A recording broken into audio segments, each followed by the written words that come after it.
Life is flying somehow, gotta regain control. Orang-orang negeri Sakura memang terkenal ramah-ramah dengan kerendahan hatinya kepada siapapun, termasuk kepada orang asing. Seperti layaknya pelatih timnas Jepang Hajime Moriyasu yang terus memuji timnas Indonesia akhir-akhir ini. Alih-alih melakukan hal yang sama, tampaknya itu berlaku untuk kalangan media. Mengingat sejumlah media pasti bikin sesuatu yang dilebih-lebihkan dan sejumlah artikel di Jepang pun demikian. Namun terkadang inilah yang membuat sepak bola lebih seru dengan saling pesaingwar antar supporter atau bisa antar media. Dan Sintayong sendiri pernah pesaingwar saat dulu sedang menukangi Korea Selatan. Di sisi lain, skuad Samurai Biru kini sedang dilanda cedera. Sama halnya dengan skuad Garuda yang sedikit berganti posisi pemain yang telah resmi diumumkan. Tapi bedanya anak asuh Moriyasu yang cedera ini pemain inti timnas Jepang, bahkan bisa disebut bintang-bintang Eropa. Lantas siapa saja yang cedera? Dan seperti apa panasnya pesaingwar? Let's go, kita bahas. Change is never waiting, don't you hesitate. Time to back away, find another way. In this game we play, gonna seize the day. Seperti yang kita tahu, timnas Indonesia akan bersua timnas Jepang pada 15 November nanti, yang mana ini akan jadi laga yang paling seru bagi kita sebagai pecinta sepak bola tanah air.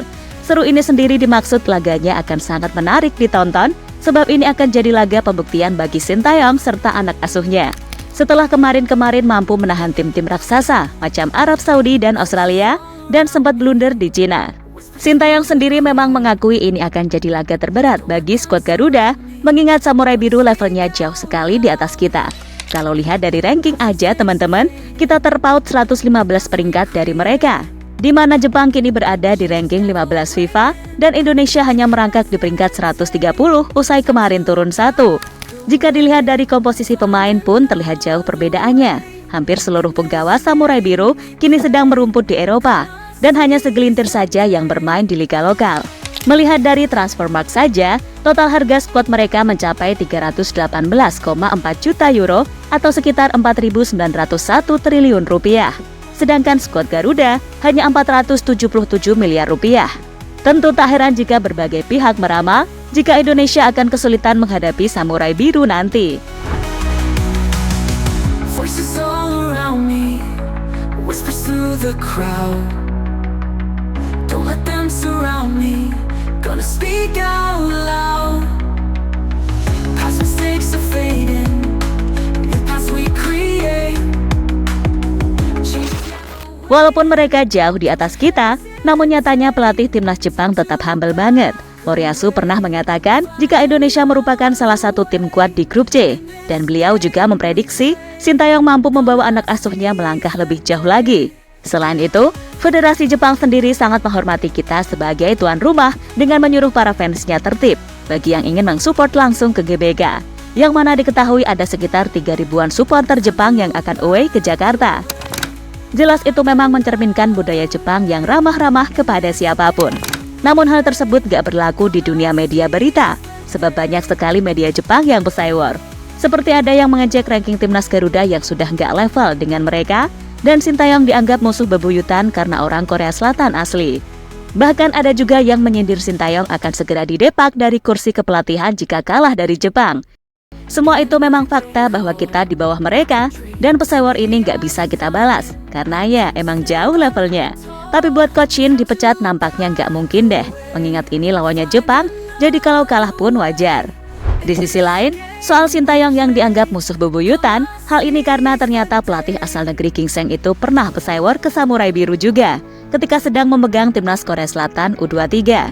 Dikutip dari suara.com, ketika itu 2016 Coach Shin ngomong gini, "Jika kita mengalahkan Jepang di final, saya akan menghadiri konferensi pers dengan memakai hanbok." Jadi memang pantas aja Coach Shin dianggap musuh besar mereka, karena jejak digital pesaingwar beliau tak mungkin hilang.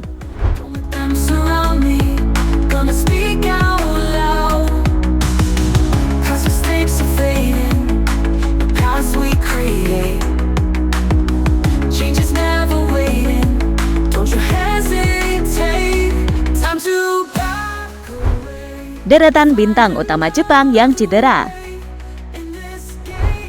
Jelang menghadapi Indonesia, sejumlah bintang besar Jepang ada yang cedera saat tampil bersama klubnya di Eropa.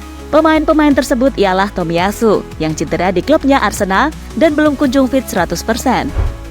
Dan terbaru ada ujung tombak andalan mereka, Ayase Ueda, yang merupakan striker tajam serta memiliki kontribusi gol terbesar untuk timnas Jepang.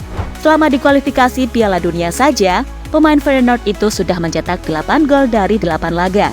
Tentu ini pemain bukan kaleng-kaleng. Namun laporan terbaru menyebut jika ia mengalami cedera saat membela Feyenoord dalam duel melawan Ajax Amsterdam pada tanggal 30 Oktober 2024. Kondisi kebugaran Ueda juga menjadi perhatian pelatih timnas Jepang Hajime Moriyasu. Sang pelatih Jepang mengabarkan Ueda kemungkinan menderita cedera hamstring, sampai terpaksa keluar lapangan pada menit ke-40 partai Feyenoord versus Ajax yang berakhir dengan skor 0-2. Skuad timnas sendiri juga ada beberapa yang mengalami cedera, seperti Hernando Ari, Malik Rizaldi, Dimas Derajat, hingga Asnawi. Namun kebanyakan bukanlah pemain inti, cuma kapten doang paling yang andalan, ya kan?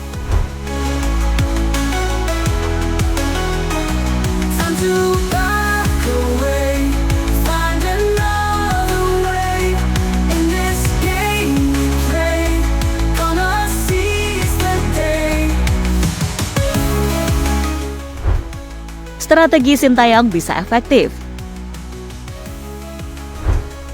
Meski kemarin Sintayong mengaku akan menggunakan strategi kejutan, namun melihat striker Jepang yang cedera tadi, kami pikir strategi andalan Coach Shin yakni parkir bus sangatlah cocok diterapkan. Sebab Jepang kemungkinan besar kehilangan ujung tombak, ya kan?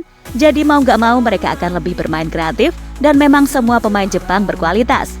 Makanya parkir bus atau bahkan parkir tronton sekalian biar makin rapat hingga tak ada celah untuk pemain Jepang berkreasi di lini pertahanan timnas. Selain itu, bermain efektif dengan serangan balik juga bisa diterapkan. Mengingat fisik pemain Jepang tak sebesar pemain Timur Tengah, tentu duel-duel bawah maupun atas bisa kali diadu dikit.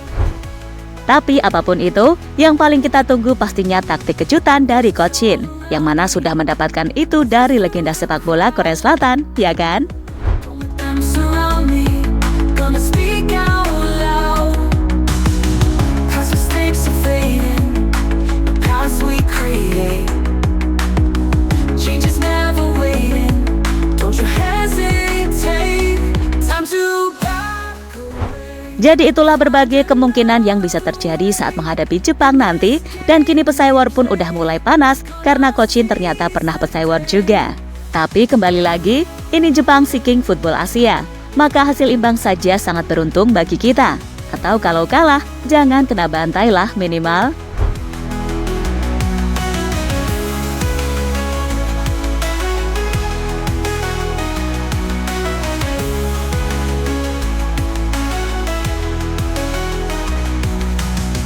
Voices all around me. Halo, izin iklan sebentar ya guys. Jadikan ruangmu bernuansa timnas. Temukan beragam poster dinding, sepak bola dan timnas dengan desain menawan, kualitas premium dan harga yang tidak akan menguras kantong. Segera klik link Shopee di deskripsi video ini dan dukung timnas dengan sepenuh hati. Mulai dari dinding rumahmu.